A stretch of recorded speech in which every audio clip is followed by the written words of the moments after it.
Donc oui, on va commencer, chers amis, cette soirée qui est donc dédiée à Véronique Shields, une figure de la recherche française que certains d'entre vous, j'imagine, connaissaient très bien, voire d'une manière familiale, et d'autres peut-être moins. Donc j'espère que je pourrai vous raconter des choses que vous ne connaissez pas. Donc je suis Kristina Konstantinova, actuellement en thèse sur Véronique Shields à la Sorbonne, sous la direction d'Olga Medvedkova, qu'on a le plaisir de voir ici ce soir. Et dans le cadre de ma thèse, j'ai travaillé avec les archives de Véronique Shields, que sa famille, notamment la nièce de Véronique Shields, Sophie Curet, qu'on a le plaisir d'accueillir ce soir aussi, a légué à l'Institut d'études slaves et à l'Institut de France. J'ai également travaillé avec d'autres archives comme l'Archive de Paris, l'Archive nationale, l'Archive diplomatique.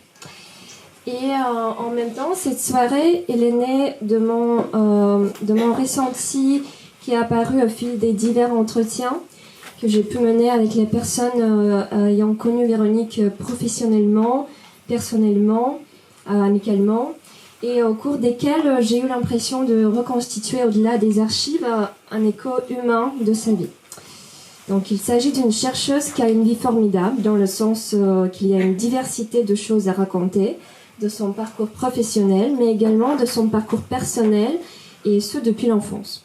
Je vais donc me concentrer sur les choses que je connais mieux, et puis je donnerai parole aux autres intervenants que je vais présenter un peu plus tard également. Et puis j'espère qu'on aura une discussion plus informelle et tout le monde pourra poser des questions ou rajouter quelque chose sur Véronique.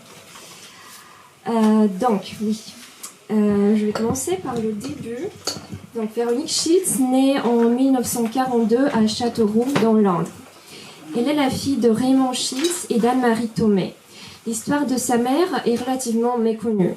On peut au moins dire qu'elle est issue d'une famille baignant dans le bassin métallurgique des Ardennes, qui fondera les aciéries Thomé-Cronbach. Elle est l'une des rares femmes de l'époque ayant l'opportunité de suivre un cursus de philosophie à la Sorbonne, puis enseignera à Valenciennes. C'est durant cette période parisienne où elle réside à la cité universitaire qu'elle fait la rencontre de Raymond Shields par l'intermédiaire de la sœur de Raymond. Ils ne se quitteront plus.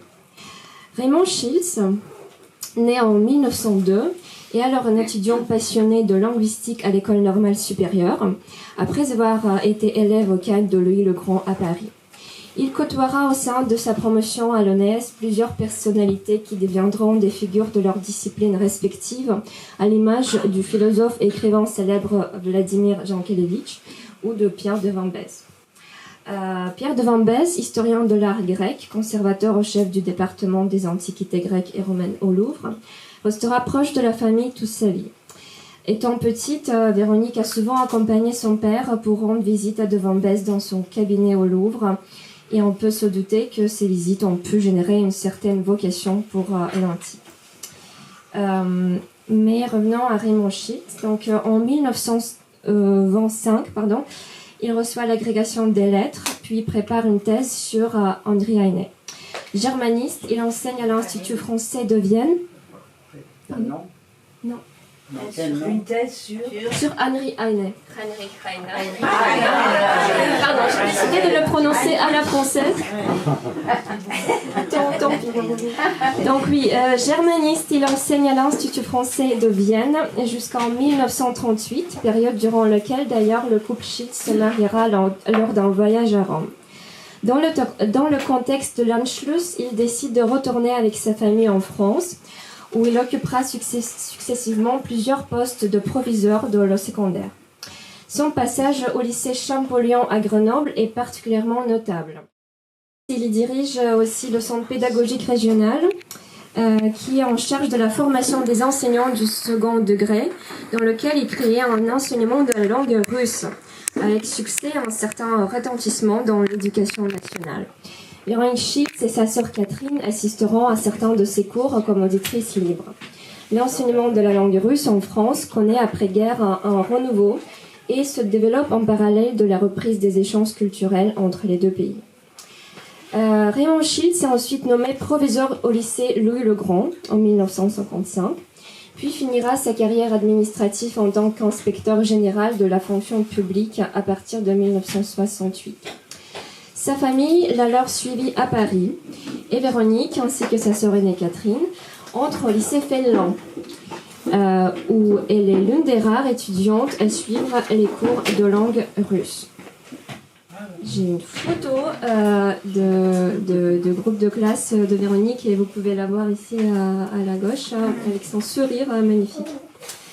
Donc Ellie effectue ses études secondaires puis une prépa littéraire avant de rentrer à la faculté des lettres de la Sorbonne où elle fait ses études des lettres classiques et reçoit en 1963 son diplôme d'études supérieures avec un mémoire sur les réalités delphiques dans Léon de Rupit.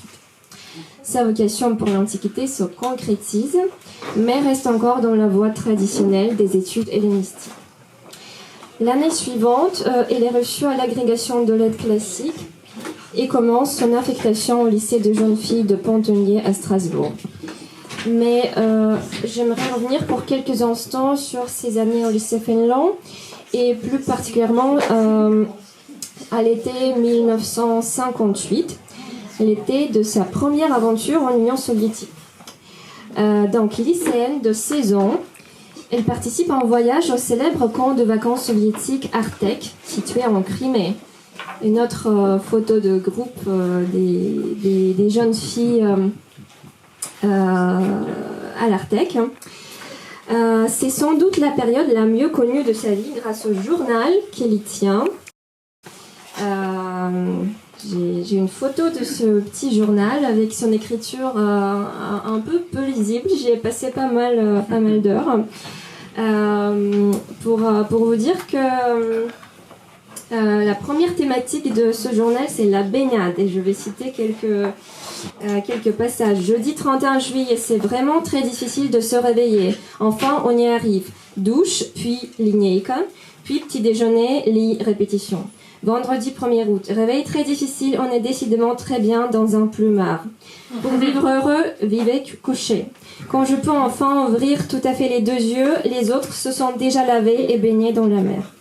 Samedi 2 août, lever, déjeuner, baignade. Le premier atriat, on est privé pour de sombres histoires de plongeons et d'interdictions. Comme nous ne sentons pas la conscience tranquille, nous faisons cause commune avec elle et finalement nous arrivons à nous baigner. Puis déjeuner et film au ciné-club La Mat, la mer, d'après Gorky. Mardi 5 août, réveil, baignade, puis petit déjeuner. Il fait déjà une chaleur épouvantable. Puis baignade et ensuite visite des ateliers et explication de l'organisation. Outre la description de son quotidien et des visites qu'elle effectue, par exemple à la maison musée de Tchekhov, ou sa découverte de Moscou, c'est un document qui a une réelle valeur anthropologique et sociologique, qui donne un aperçu particulièrement intéressant de l'imaginaire ou des préjugés respectifs des personnes vivant dans deux blocs hermétiques. Par exemple, les dialogues des enfants. Y a-t-il des fils, je cite Véronique, y a-t-il des fils d'ouvriers dans votre groupe ? Peut-on être amis alors que mon père travaille à l'usine ?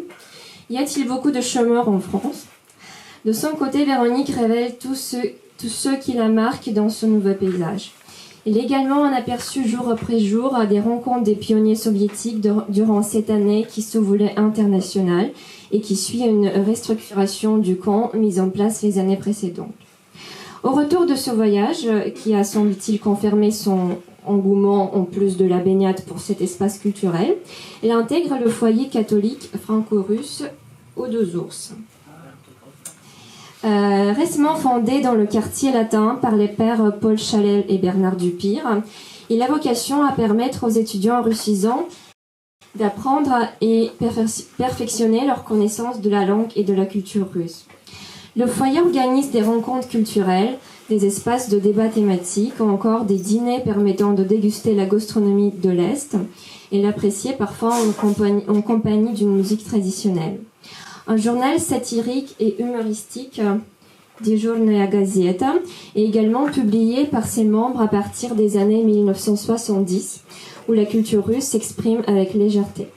Mais en s'intéressant à ces archives, aux archives de ce foyer, il semble cependant certain qu'il revêtait également une dimension plus informelle, avec pour objectif de renseigner, par des expériences de terrain, la réalité et les détails de la vie soviétique, en vue d'un soutien aux communautés catholiques et plus généralement ecclésiastiques qui s'y trouvent. Ainsi, des passages du journal de Véronique sont transcrits dans l'un des rapports produits par le foyer, et l'on comprend bien l'intérêt d'un témoignage de premier main d'une rencontre pionnière. Véronique Schultz restera membre jusqu'à sa fermeture, participant au voyage aux diverses réunions que ce dernier organise.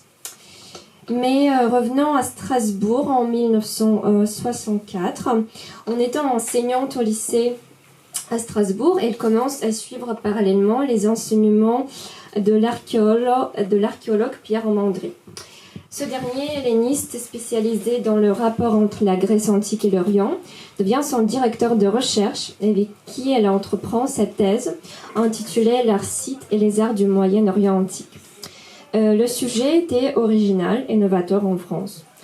Paul Dubrux, dans les années 1830, est le premier archéologue scythe de terrain, puis Désiré Raoul Rochette, qui popularise ses travaux conservés à l'Académie française.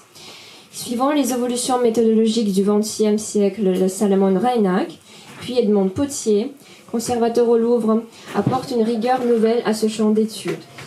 Tout ça pour dire que peu de savants français s'intéressaient à l'archéologie scythe et encore moins à leurs arts. Donc, pour vous présenter brièvement les Scythes, sachez que cette civilisation nomade n'est connue que par sa culture matérielle, à l'image de leur tombe monumentale appelée Kourgan, ou par des sources externes n'ayant pas eu recours à l'usage de l'écriture, comme par exemple chez Hérodote dans le livre 4 de son histoire. Les Scythes étaient un ensemble de peuples nomades de langue iranienne qui ont occupé les steppes d'Eurasie, de la mer Noire jusqu'à l'Asie centrale, entre le 8e siècle avant notre ère et le 3e siècle après Jésus-Christ. Ils ne formaient pas un seul peuple uni, mais plutôt un groupe de tribus apparentées, partageant une culture, des traditions et un mode de vie similaires. On peut penser à des cavaliers parcourant les vastes plaines des steppes avec leurs troupeaux de chevaux, de vins et de bovins. Leur vie était fondée sur le nomadisme. Ils se déplaçaient constamment à la recherche de nouveaux pâturages. Excellents cavaliers, les Scythes étaient aussi des artisans talentueux, célèbres pour leurs objets en or, finement décorés de motifs animaliers. La thèse sur les Scythes est donc l'occasion pour Véronique Schultz d'un éventuel retour en Union soviétique afin d'étudier les collections archéologiques. Elle postule ainsi pour un poste de lectrice de langue et littérature française à Moscou. La période de la détente dans les relations Est-Ouest démarre à petits pas, mais les règles des échanges diplomatiques et académiques sont encore très strictes, surtout pour les jeunes filles. Le ministère des Affaires étrangères appelle à la précaution. Citation. Un problème délicat s'oppose au sujet de votre candidature. En effet, tirant la conclusion des problèmes délicats qui se sont posés à la suite de séjours des jeunes françaises affectées à des postes en Union soviétique, le département a adopté pour règle de ne plus y envoyer désormais de jeunes filles.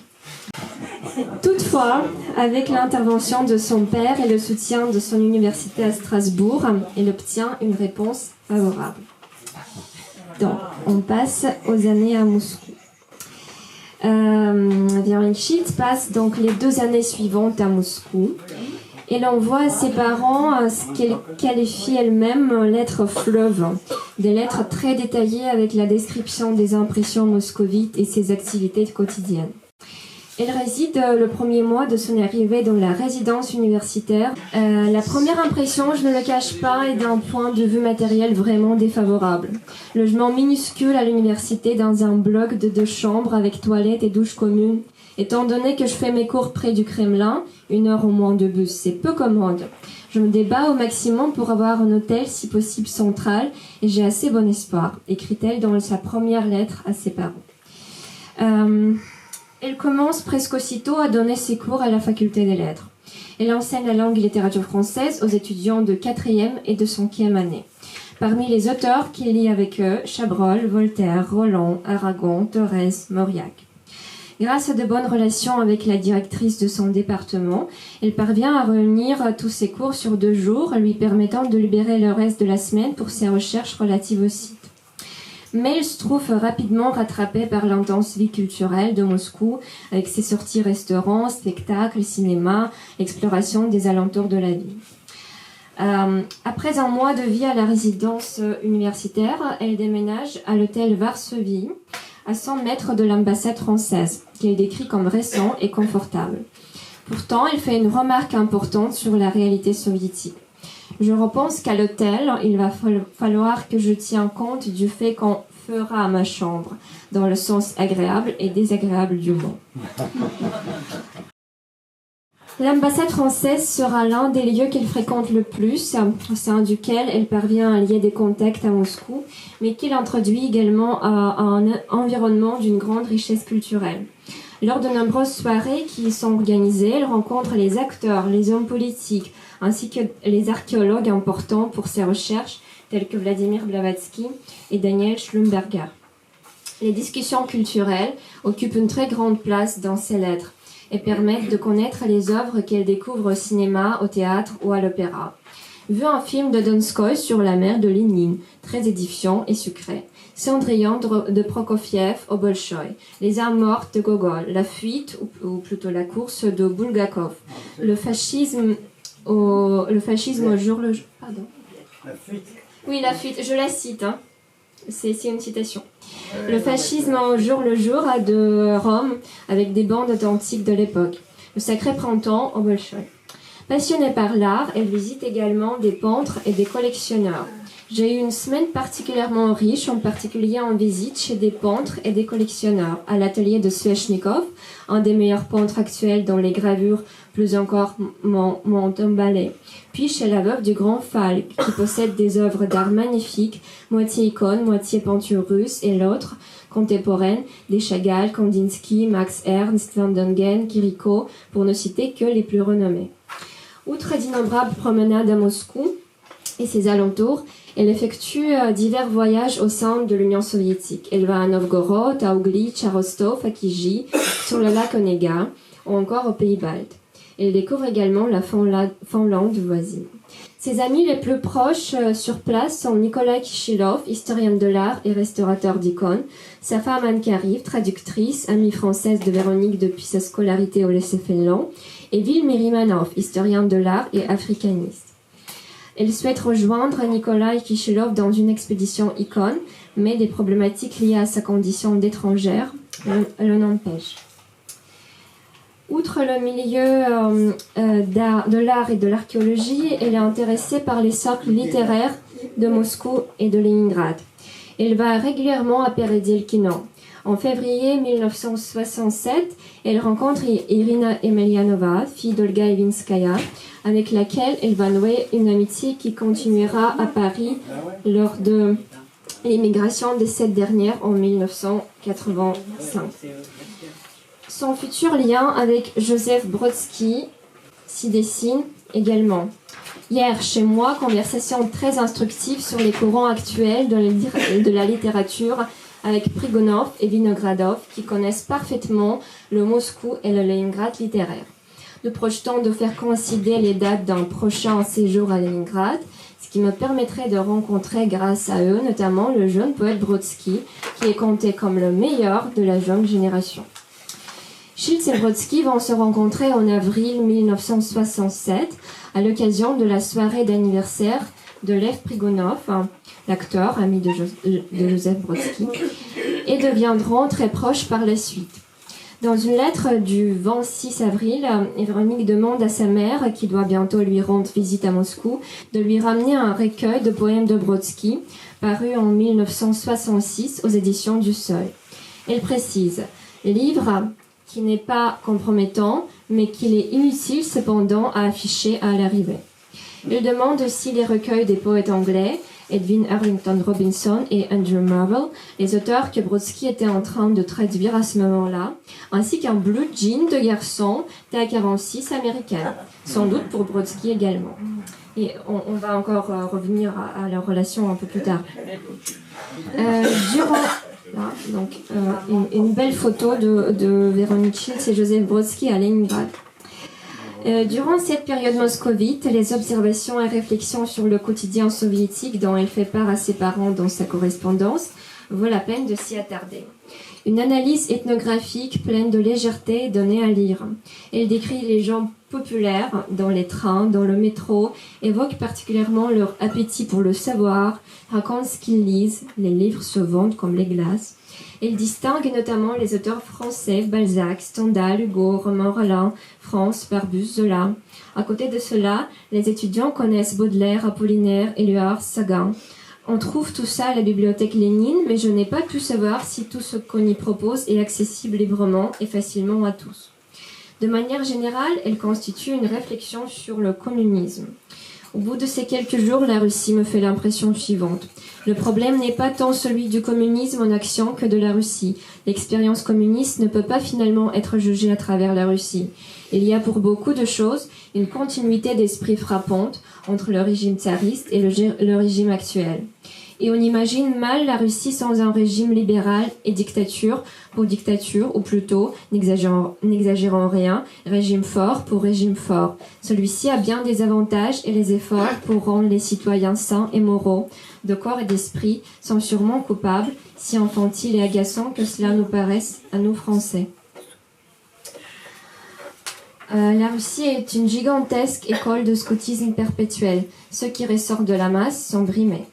Au travers des médiums télévisuels et radiophoniques à la fois soviétiques mais aussi d'opposition, elle contraste ses opinions et note l'esprit critique des personnes qui l'entourent. J'ai vu la télé et écouté Radio Munich en russe, très anti-soviétique puisque faite par des immigrés. Ils écoutent régulièrement tout en se moquant de leur anti-soviétisme systématique. Ils disent préférer la voix de l'Amérique, qui donne des faits bruts dans le commentaire. C'est intéressant, il semble qu'on voit apparaître une catégorie de jeunes qui font preuve, tout en construisant le communisme d'un certain esprit critique et d'une connaissance certaine de ce qui se passe à l'étranger. Et il comble les manques en questionnant ses parents, comme à l'occasion du procès Siniavski-Daniel. Important, pouvez-vous m'envoyer sous enveloppe par la valise le numéro d'esprit sur le procès Siniavski? Donc, en parallèle de cette vie personnelle relativement intense, elle initie tout de même ses recherches sur les sites. Elle se rend régulièrement à l'Institut d'archéologie et fréquente beaucoup la bibliothèque Lénine pour se renseigner sur la bibliographie déjà constituée sur les sites. Comme mentionné précédemment, les soirées à l'ambassade sont une occasion particulière de rencontrer certains archéologues qui pourront l'aiguiller dans ses recherches. Cet environnement diplomatique sera aussi l'occasion d'une première conférence sur leur site lors d'une soirée à l'ambassade de Tunisie devant une cinquantaine de femmes de diplomates francophones. En octobre 1965, elle visite pour la première fois le musée de l'Ermitage et rencontre plusieurs personnalités telles que Maria Yedovina et Anastasia Mantsevich, spécialistes des sites et des traces, qui vont devenir ses amies et conseillères pour de longues années. Elle fait connaissance également de Boris Piotrowski, directeur de l'Ermitage, spécialiste de la civilisation ourartienne, avec qui elle va ensuite collaborer pour l'exposition lors des sites à Paris. Ils deviendront de proches amis. En juin 1966, elle entreprend son premier grand voyage site au Caucase. Elle visite les cires de Karmir-Blour et Arinberg, bastion ourartéen, puis se dirige à Etchmiadzin, aux églises de Garni et Gera, à Matenadaran et au musée historique de Yerevan. À Tbilissi, elle profite d'une visite au musée d'archéologie guidée par une archéologue in situ et partage à ses parents la joie d'être bien accueillie grâce à son professeur Pierre Amandry. Ce voyage engendre pour elle un questionnement, ou semble-t-il plutôt certaines certitudes, sur sa vocation archéologique. Ai-je la vocation archéologique ? En tout cas, j'aime beaucoup ce milieu d'archéologue et généralement de critique d'art, qui est le mien ici. Au moins en temps, sinon plus qu'à Paris. On retrouve chez eux des rituels communs d'hospitalité, de sympathie directe, d'humour et de gentillesse dont quelqu'un comme De Van Beers est le vivant exemple. Toujours joue une sorte de solidarité internationale. Et continuons son analyse du milieu, compare l'archéologie soviétique et française. L'histoire du Caucase est effroyablement complexe, mais passionnante et pleine d'avenir, car les archéologues soviétiques ne chôment pas et l'État leur donne les moyens de bien travailler. Un bon point pour l'Union soviétique. Ses aventures s'interrompent à son retour en France en août 1967. Dans ses bagages, une expérience humaine dont les rencontres et les observations ont stimulé une curiosité préexistante et la confiance ou la certitude d'avoir choisi la voie qui lui correspondait. Nommé professeur à la faculté des lettres et sciences humaines de Besançon, il séjournera à nouveau en Union soviétique à l'occasion de quelques stages de courte durée ou au gré de voyages effectués au titre personnel. On devient de plus en plus nombreux. Et moi, je passe aux expositions que Véronique Schiltz organise et je vais essayer de m'accélérer. Donc, en parallèle de sa charge d'enseignement d'archéologie et d'histoire de l'art, à Besançon, Véronique Schiltz s'expérimente à la préparation d'expositions. Il y en aura 6 en tout. Sa première expérience est à l'image de sa curiosité intellectuelle et de son goût pour l'art et consistera en exposition sur les 8 peintres contemporains de Moscou. Elle la conçoit en commun avec le conservateur du musée de Grenoble, Maurice Besset. Le musée de Grenoble est réputé pour sa collection de premier ordre d'art contemporain et pour l'intérêt qu'il porte aux courants artistiques les plus récents. Quant à Maurice Besset, c'était un conservateur particulièrement attaché à l'art moderne.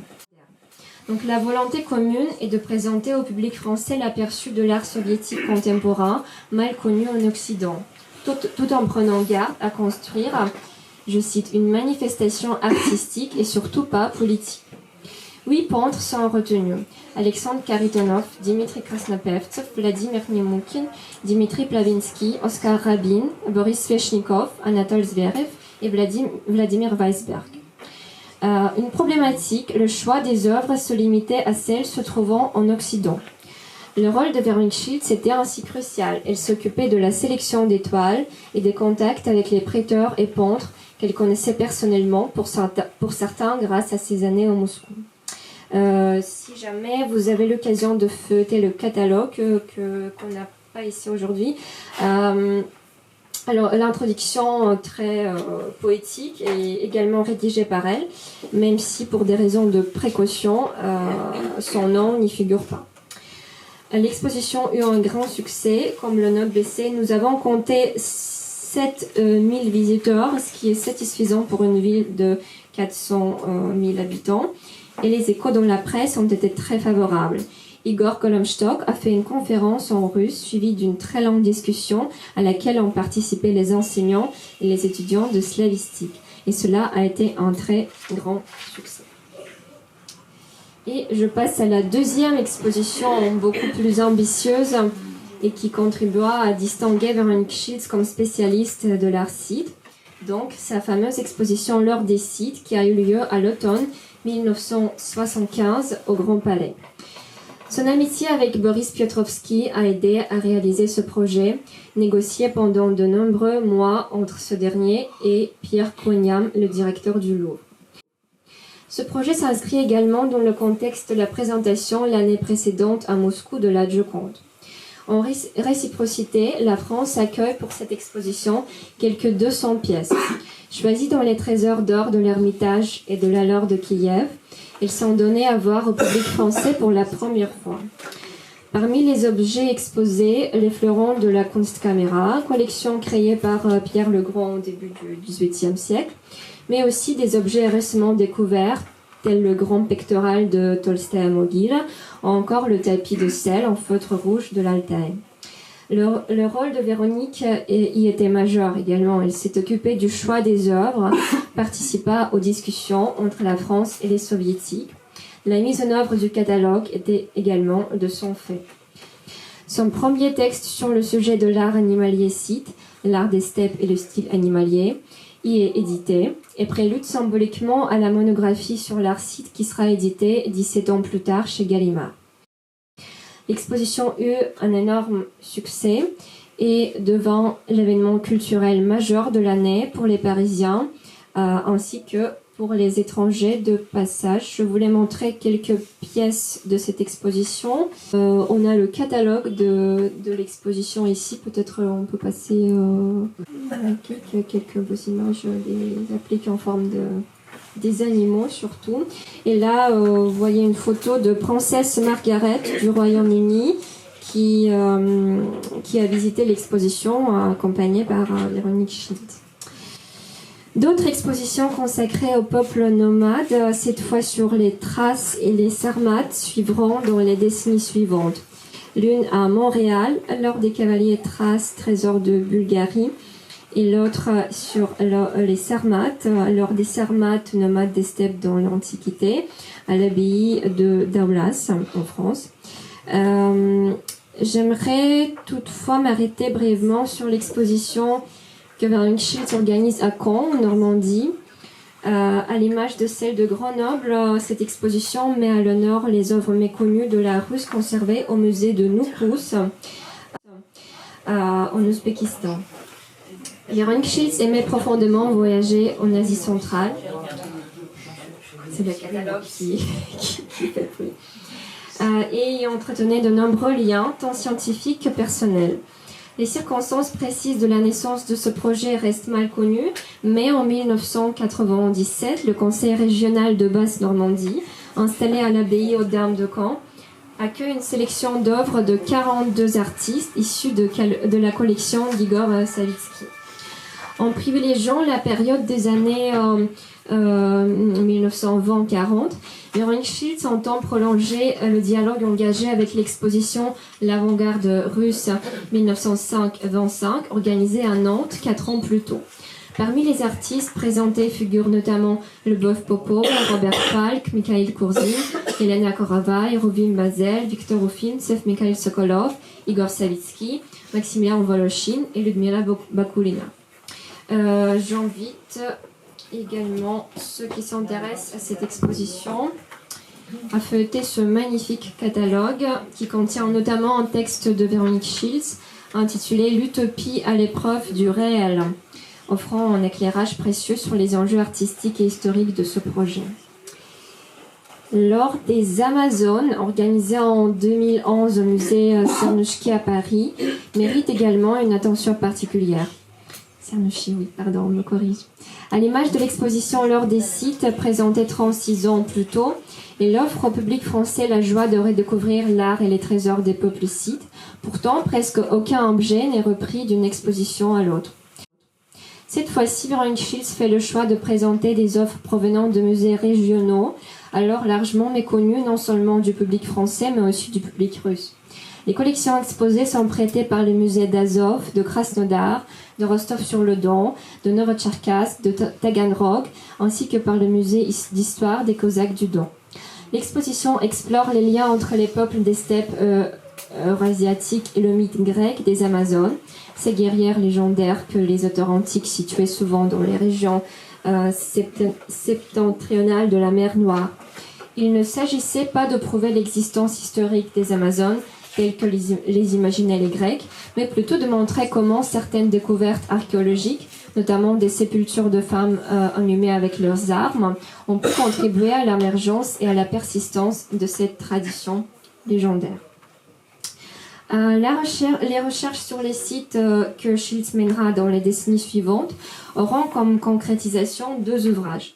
Histoire des Kourganes, apparu dans la collection Découverte de Gallimard, petit livre sur l'historique de ce phénomène de tertre auquel nous devons quasiment toutes les découvertes de vestiges de cette civilisation, et l'ouvrage de référence, la monographie Les sites et les nomades des steppes, 8e siècle avant Jésus-Christ, 1er siècle après Jésus-Christ, paru dans la célèbre collection L'univers des formes, créée par André Malraux pour Gallimard.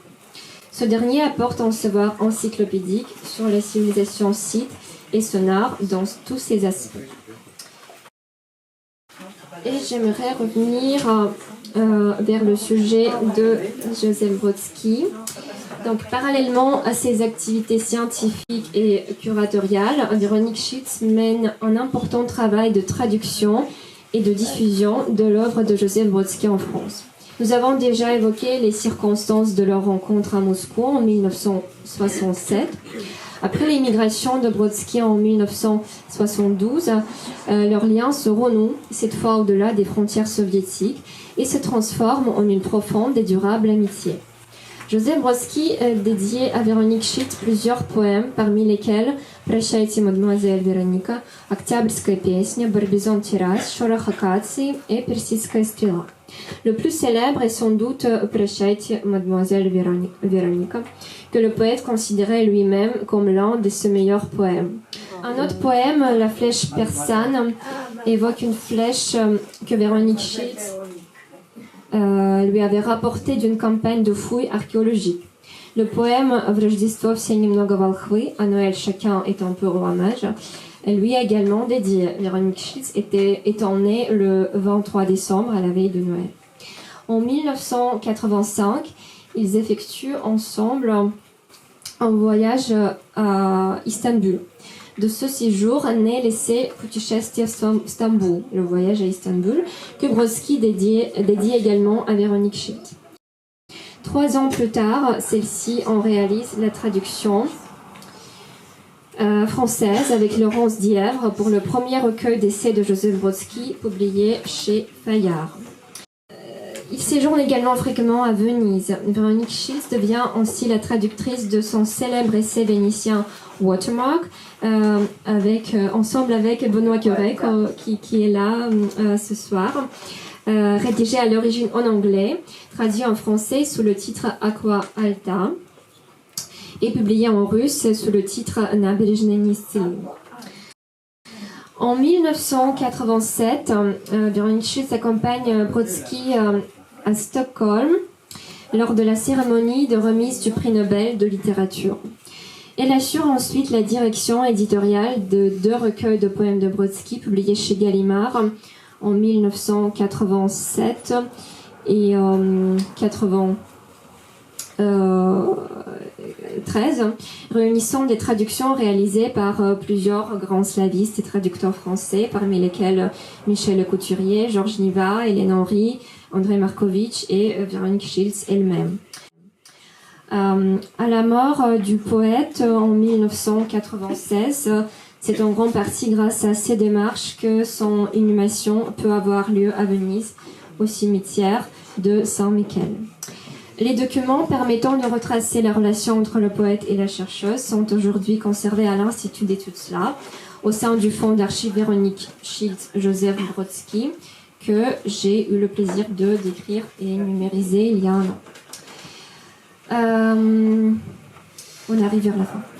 Pour l'intégralité de ce œuvre, Véronique Šilc est élue en 2011 membre de l'Académie des inscriptions et belles-lettres.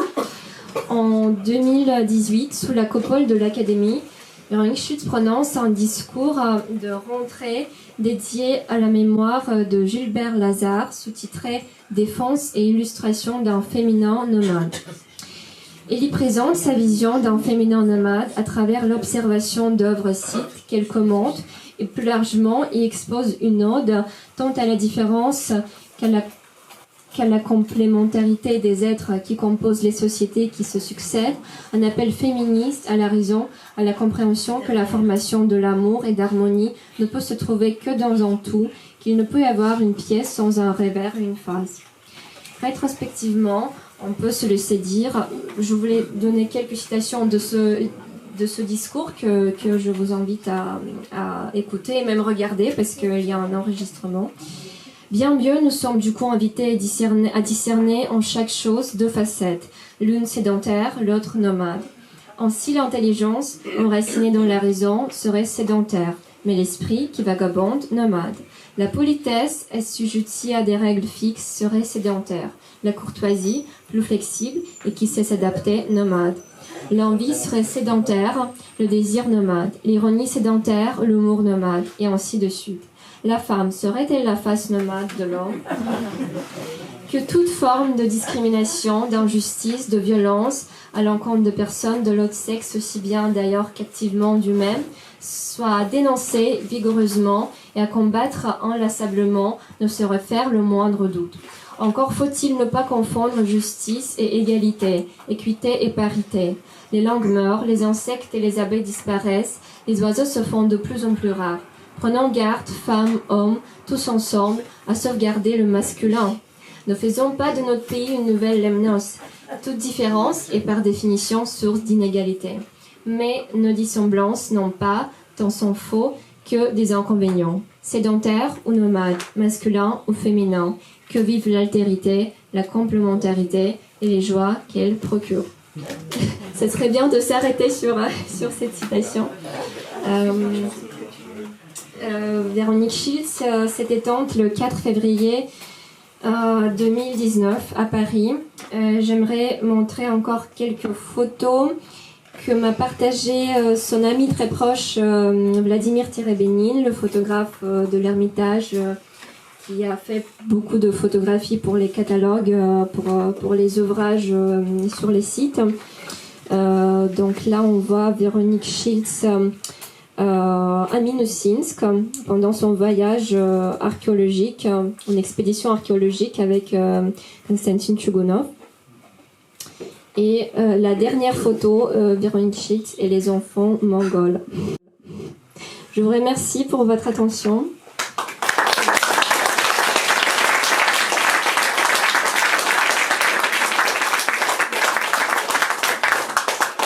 Je vais passer la parole à, je ne sais pas qui non. En dernier pour... Oui, je vous présente Olga Medvedkova, historienne de l'art et écrivaine française. Elle est directrice de recherche au CNRS, spécialiste en histoire de l'architecture, de la tradition classique, de l'art russe, ainsi que de la méthodologie de l'histoire culturelle, amie de Véronique Schiltz. Merci infiniment, Christina, pour cette soirée que vous avez conçue, pour cette présentation de Véronique. En réalité, je suis vraiment ravie d'avoir Christina comme étudiante. Ça s'est passé absolument par hasard et je suis ravie de ces hasards. On dit que les hasards, c'est le Seigneur qui se promène à l'incognito. Bon, voilà, c'est un peu une suite de hasards qui a mené à ce choix par Christina de faire une thèse sur Véronique Schiltz en tant que chercheuse en premier lieu, mais qui l'a amenée aussi en même temps à étudier sa vie grâce à cette possibilité absolument unique de consulter ses archives vierges, puisque Christina était la première à décrire ses archives, et grâce à ce choix par Christina de ce sujet, et le fait qu'elle ait décrit ces archives seront en réalité disponibles, parce que les archives qui ne sont pas décrites ne peuvent pas être consultées. Donc grâce à cela, évidemment avec l'accord de la famille, les archives sont consultables, et c'est vraiment formidable pour nous tous, parce que Véronique est une immense personne, réellement. Bon, j'ai été, je vous avoue, je vous le confie, j'ai été une amie très proche de Véronique pendant de très, très longues années.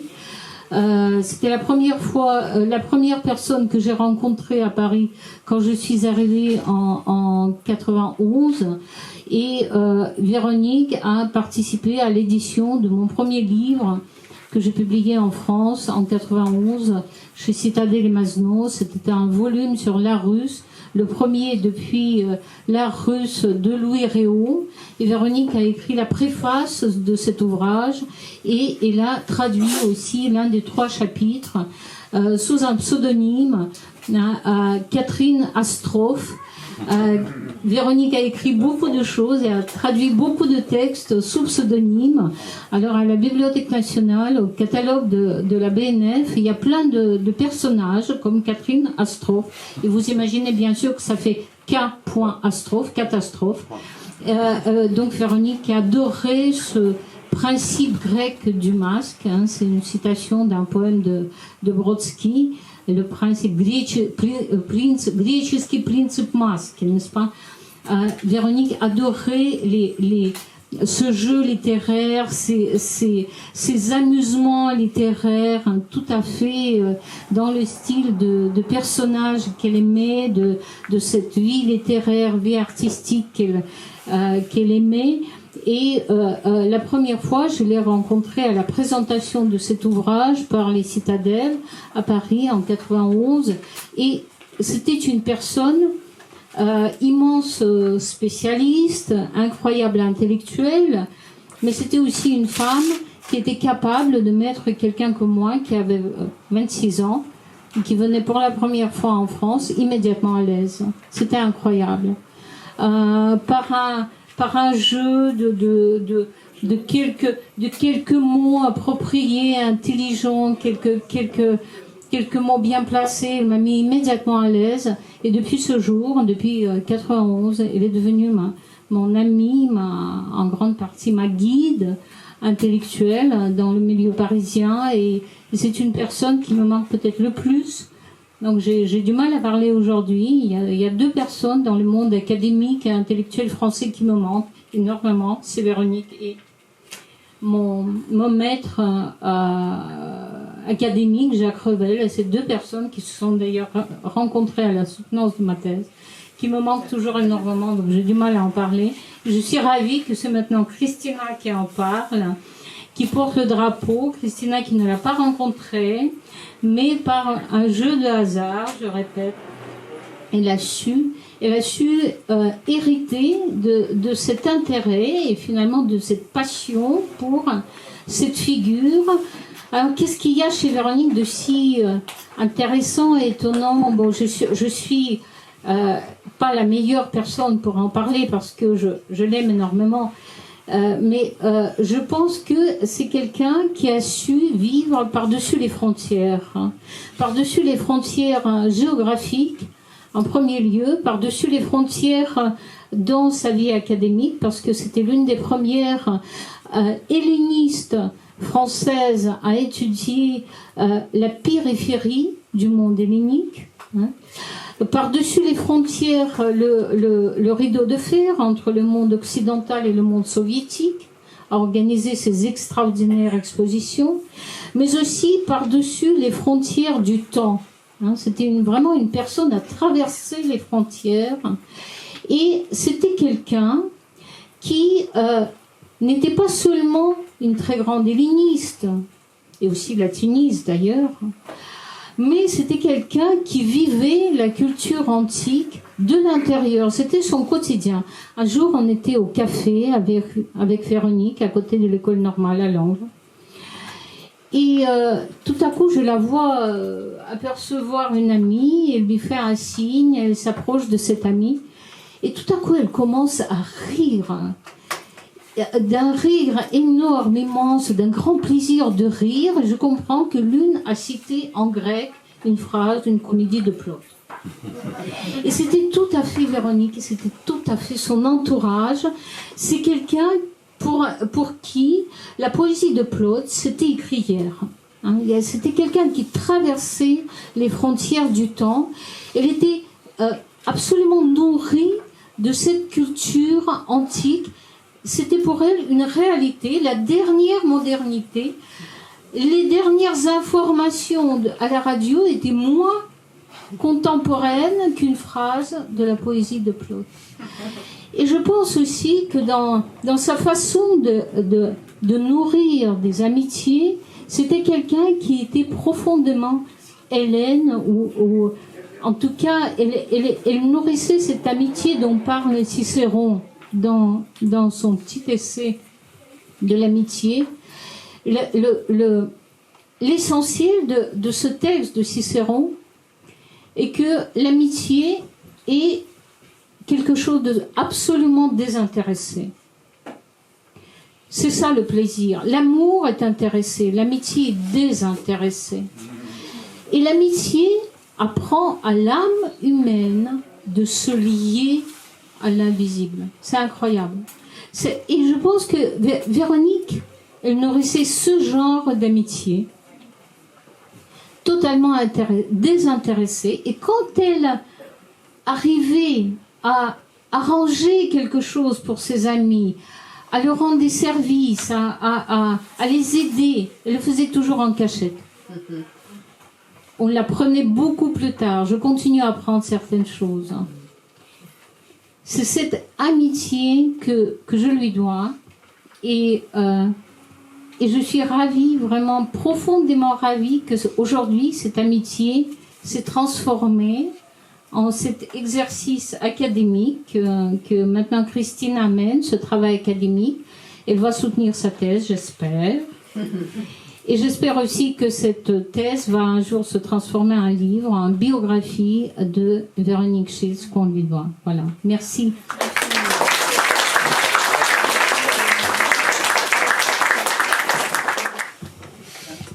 Bon, maintenant on va écouter le poème de Joseph Brodsky, enfin le poème le plus connu parmi ceux qu'il a dédiés à Véronique Schiltz, Прощайте, mademoiselle Véronica. Прощайте, мадемуазель Вероника. Если кончат дни под крылом голубки, что вполне реально, раз мясорубки становятся роскошью малых наций, после множества комбинаций Марс перемещается ближе к пальмам, а сам я мухи не трону пальцем даже в ее апогей, в июле. Словом, если я не умру от пули, если умру в постели, в пижаме, ибо принадлежу к великой державе, то лет через 20, когда мой отпрыск, не сумев отоварить лавровый отблеск, сможет сам зарабатывать, я осмелюсь бросить свое семейство через 20 лет, окружен опекой, по причине безумия, в дом с аптекой, я приду пешком, если хватит силы, за единственным, что тебе в России мне наполнит, хоть против правил, возвращаться за тем, что другой оставил. Это в сфере нравов сочтут прогрессом. Через 20 лет я приду за креслом, на котором ты предо мной сидела, в день, когда для Христова тела завершались распятия муки.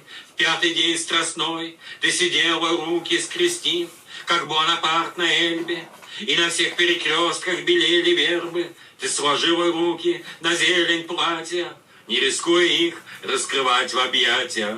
Данная поза при всей приязни — это лучшая гемма для нашей жизни, и она отнюдь не недвижность. Это апофеоз на самих предмета, замена смирения простым покоем, то есть новый вид христианства, коим долг дорожить и стоять на страже тех, кто должно быть способен даже, когда придет Гавриил с трубою, мертвый предмет продолжать собою. У пророков не принято быть здоровым, прорицатели в массе увечны, словом я не более зряч, чем Назонов Калхас. Потому прорицать все равно, что кактус или львиный зев подносить к забралу. Все равно, что учить алфавит по Брайлю безнадежно.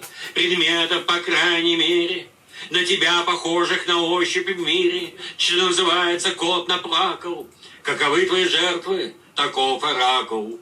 Ты, несомненно, простишь мне этот гайерский тон. Это лучший метод, сильные чувства спасти от массы слабых. Греческий принцип маски снова в ходу. Ибо в наше время сильные гибнут, тогда как племя слабых плодится и врозь, и оптом прими же сегодня, как мой постскриптум, к теории Дарвина столь пожухлой, эту новую правду джунглей через 20 лет. Ибо легче вспомнить то, что отсутствует, чем восполнить это чем-то иным снаружи. Ибо отсутствие права хуже, чем твое отсутствие. Новый Гоголь, насмотреться сумею бесспорно вдоволь, без оглядки вспять, без былой опаски, как волшебный фонарь Христовой Пасхи оживляет под звуки воды из крана спинку кресла пустого, как холст экрана. В нашем прошлом величие, в грядущем проза, ибо с кресла пустого не больше спроса, чем с тебя, в нем сидевшей Лагарда тише, руки сложив, как писал я выше, впрочем, в сумме своей наших дней объятия, много меньше раскинутых рук распятия, так что это находка певца хромого. Сейчас на Страстной 67-го предо мной маячит подобием вета на прыжки в 90-е годы века. Если меня не спасет та птичка, То есть, если она не снесет яичко и всем лабиринте безрядны, ибо у смерти есть варианты, предвидеть которые тоже доблесть. Я останусь один и, увы, сподоблюсь холеры, доноса, отправки в лагерь, то если только не ложь, что Лазарь был воскрешен, то я сам воскресну, тем скорее, знаешь, приближусь к креслу. Впрочем, спешка глупа и греховна, Валя, то есть некуда так поспешать, едва ли может крепкому креслу грозить погибель. Ибо у нас на востоке мебель служит 3 поколениям кряду, а я исключаю пожары, кражу страшней, что смешать его смогут с кучей других при уборке. На этот случай я даже сделать готов зарубки, изобразив голубка, голубки, пусть теперь кружит, как пчелы ульев, по общим орбитам столов и стульев. Кресло твое по ночной столовой, клеймо не позор, а основа новой астрономии, что перейдем на шепот, подтверждает армейский тюремный опыт, заклейменные вещи, источник твердых взглядов на мир у живых и мертвых, так что мне не взирать, как в подобные лица, на похожие кресла с тоской у лиса. Я не сборщик реликвий, подумай, если эта речь длинновата, что речь о кресле, только повод проникнуть в другие сферы, ибо от всякой великой веры остаются, как правило, только мощи. Так судишь о силе любви, коль вещи те, которым ты прикоснулась ныне, превращаю при жизни твоей в святыни, посмотри, доказую такие нравы, не величие певца, но его державы. Русский орел, потеряв корону, напоминает сейчас ворону. Его горделивый недавно клёкот теперь превратился в картавый рокот. Это старость орлов или голос страсти, обернувшийся следствием, эхом власти, и любовная песня немногим тише. Любовь, имперское чувство, ты же такова, что Россия к своей удаче говорить не может с тобой иначе.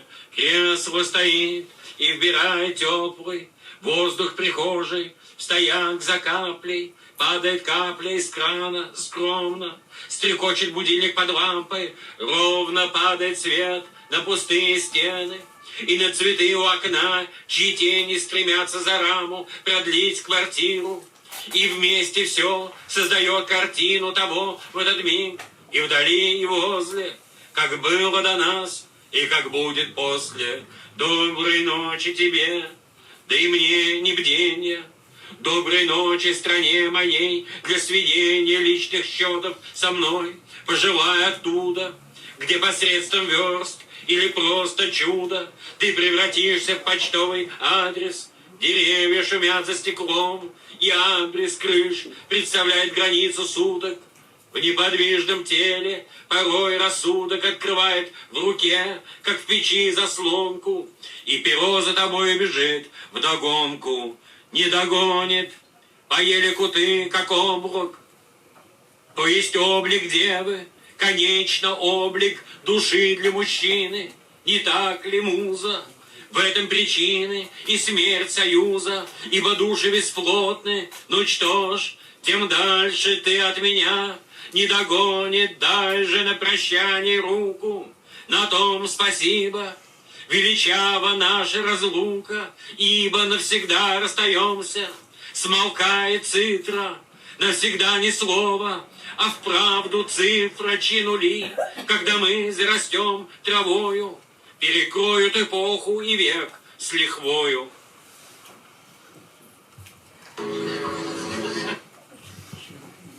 Bon, c'était la voix du poète. Et maintenant, je vous présente Alexei Greenbaum, directeur de recherche au CEA Saclay. Il est spécialiste de la théorie de l'information quantique et il s'intéresse également aux questions éthiques de l'intelligence artificielle. Membre du Comité consultatif national d'éthique du numérique, il est expert de la Commission européenne, auteur de plusieurs ouvrages en russe et en français, ami de Véronique Schiltz. Merci Christina. Une fois, nous travaillions avec Véronique sur une traduction qui n'était pas d'elle. On essayait de la corriger un tout petit peu d'un poème pour enfants de Brodsky qui s'appelle Ballade à Malenka Buxi, que vous connaissez sans doute. Et Véronique, bon, c'était sans espoir, hein, la traductrice n'avait pas du tout capté la musique, et Véronique insistait, elle disait il faut que ce soit chantant, il faut que ce soit chantant.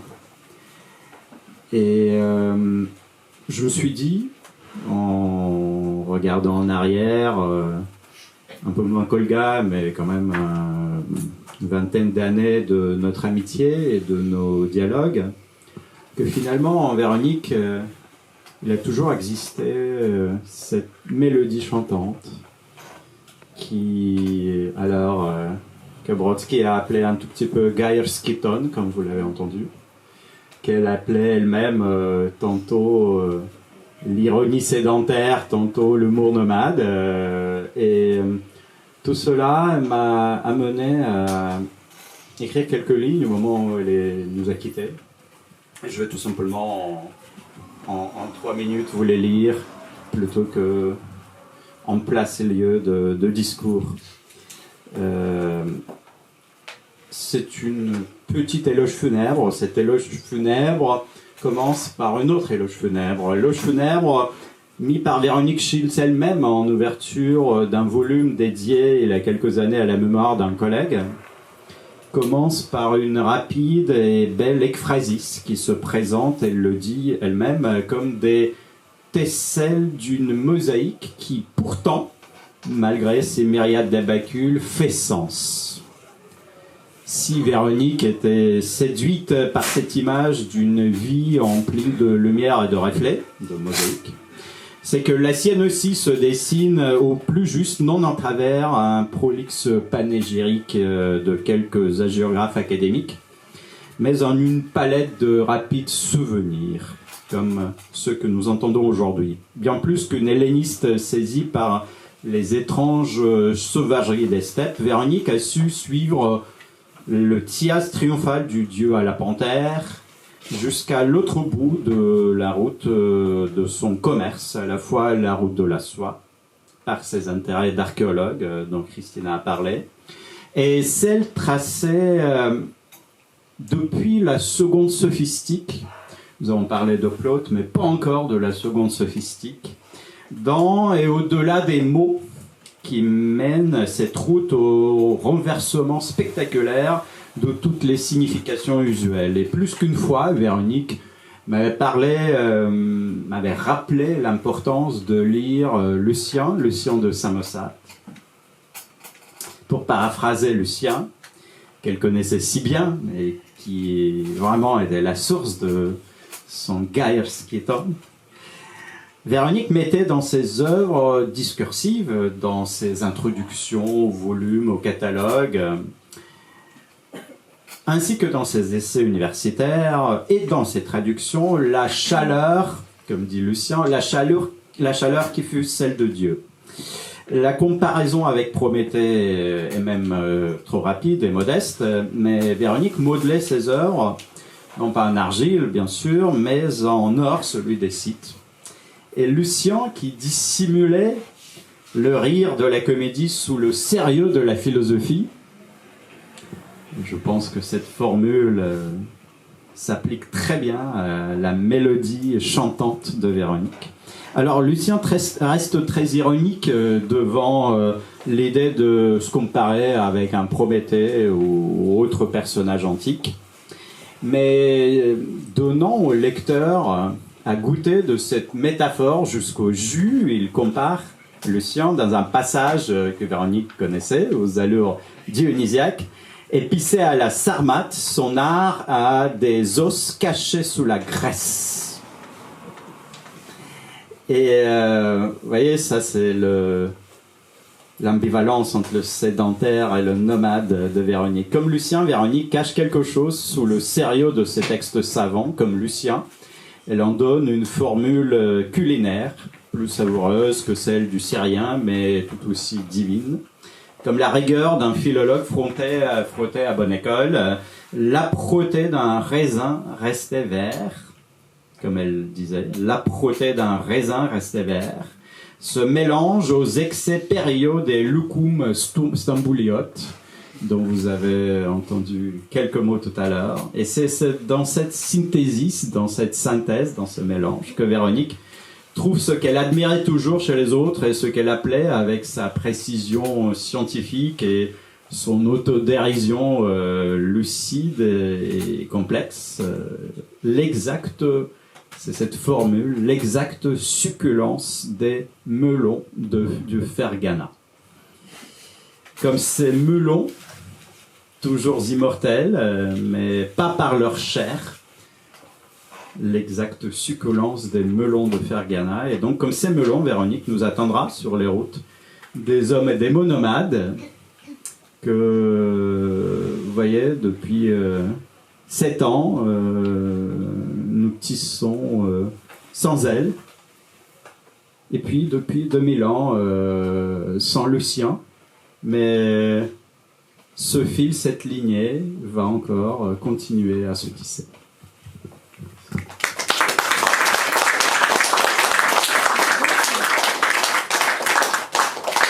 Merci Alexei pour ce texte très poétique et élégant.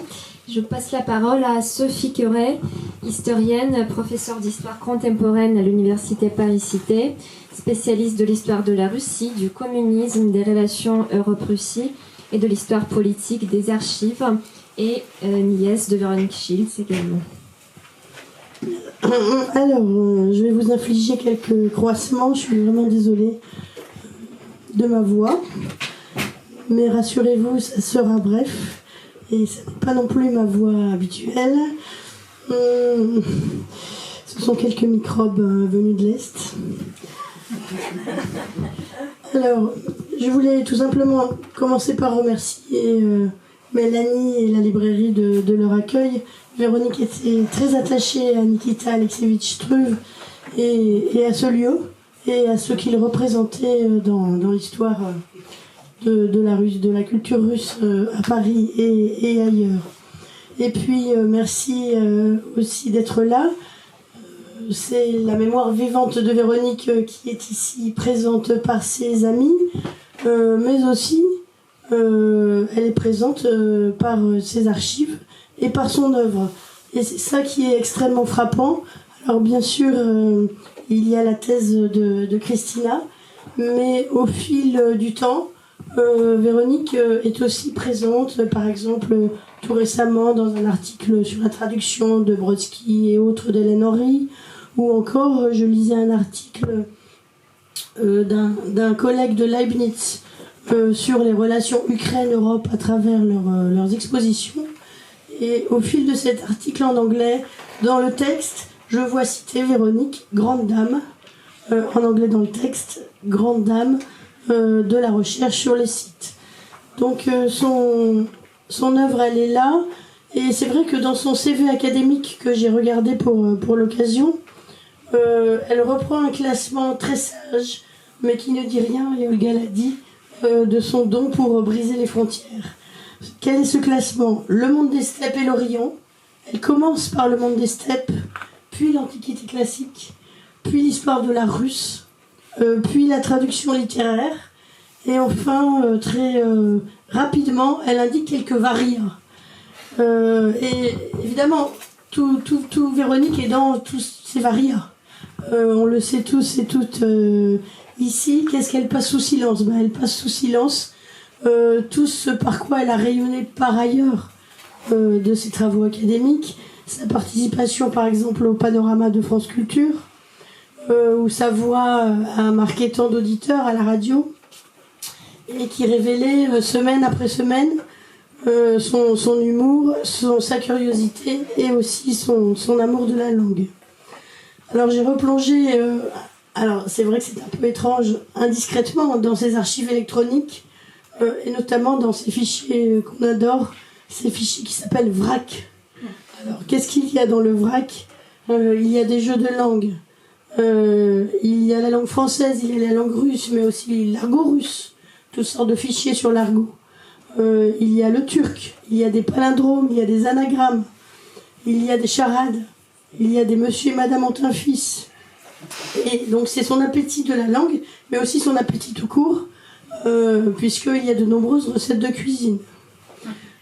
Et il faudrait ajouter aussi à cette dimension de l'écrit la dimension du goût, le goût de la cuisine, le goût de la musique populaire ou classique, mais aussi, on l'a déjà dit, l'amour des formes, l'amour des objets ethnographiques, l'amour des dessins, y compris grâce à Fmur et à son ancrage dans le diwa, la découverte de la bande dessinée, les tableaux, les icônes, les affiches, les cailloux, les paniers, bref, les collections qui nous fascinaient, nous, ses neveux, qui sommes ici présents, dans son appartement de Port-Royal, jusqu'à sa disparition.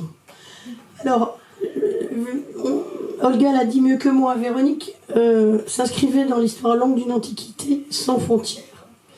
Elle était dans la transmission, elle était dans la tradition, elle était parfois dans l'accumulation, ça on faisait aussi, mais toujours dans une continuelle remise en question, via des observations pionnières, via des rapprochements inédits. Et je voudrais aussi insister sur sa curiosité pour son temps, alors qui était peut-être moins visible, du fait de son refus, au moins apparent, de s'engager politiquement, de commenter la politique. Et ça, peut-être qu'on regrette de ne pas avoir abordé ce sujet avec elle. Son CV académique laisse de côté aussi ses nombreux investissements dans la diffusion du grand savoir, de son grand savoir au grand public, comme par exemple ses conférences à la Villa Kyrillos, ses interventions au festival Est-Ouest de Die, mais son CV, et Christina l'a très bien dit, mentionne très précisément ses expositions. Elle aimait beaucoup son rôle de commissaire d'exposition depuis les premières qui ont été citées, bien sûr, lors des sites en 1975.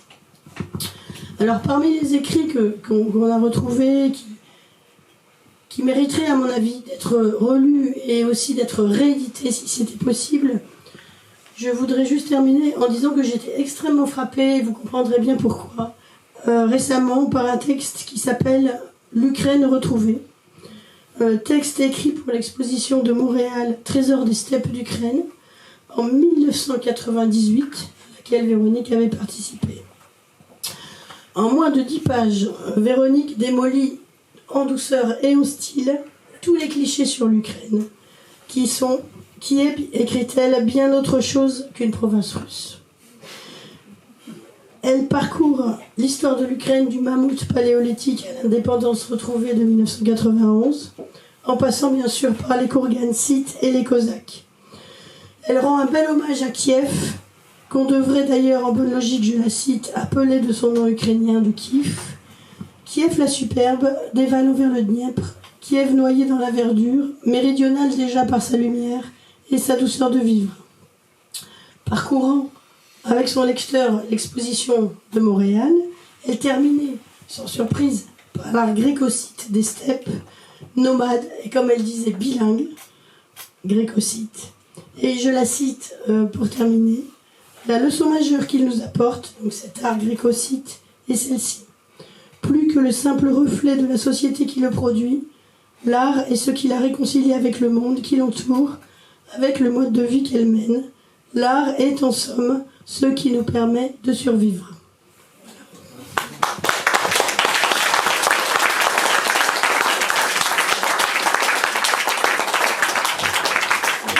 Une occasion de voir ce soir énormément d'amis de Véronique Schiltz, et peut-être il y a quelqu'un qui aimerait partager ses souvenirs, ses mémoires sur elle.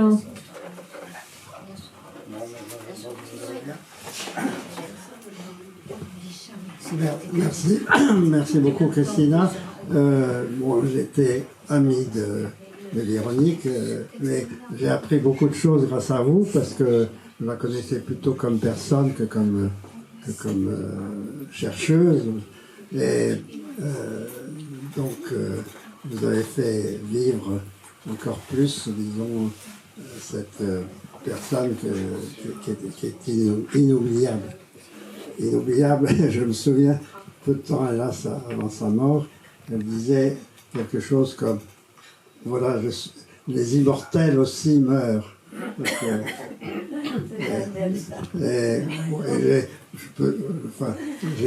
Je vais dire 2 ou 3 anecdotes simplement.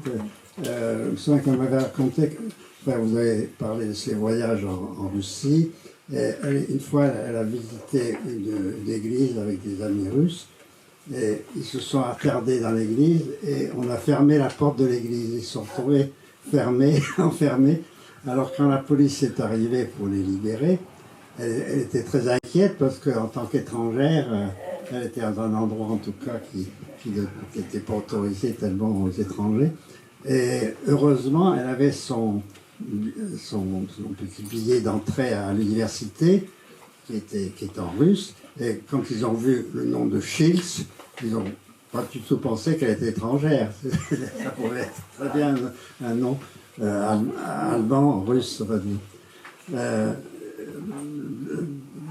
Par ailleurs, j'ai bien connu aussi M. Shields, Raymond Shields. J'ai un souvenir de lui.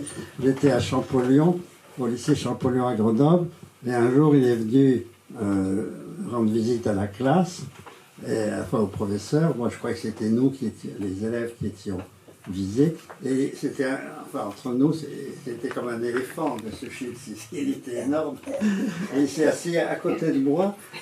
J'avais très peur. Avec quel âge?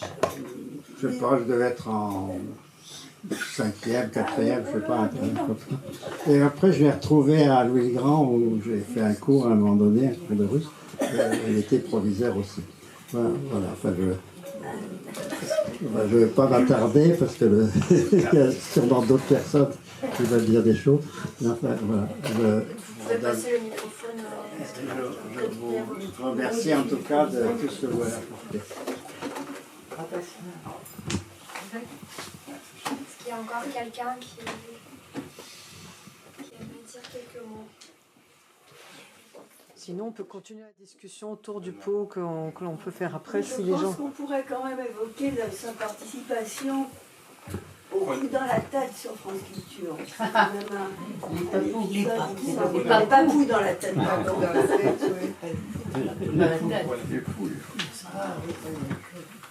Non mais c'est tout ce que je voulais dire. Je voulais évoquer ça parce que ça me semble quelque chose, un volet de Véronique qui avait énormément d'humour.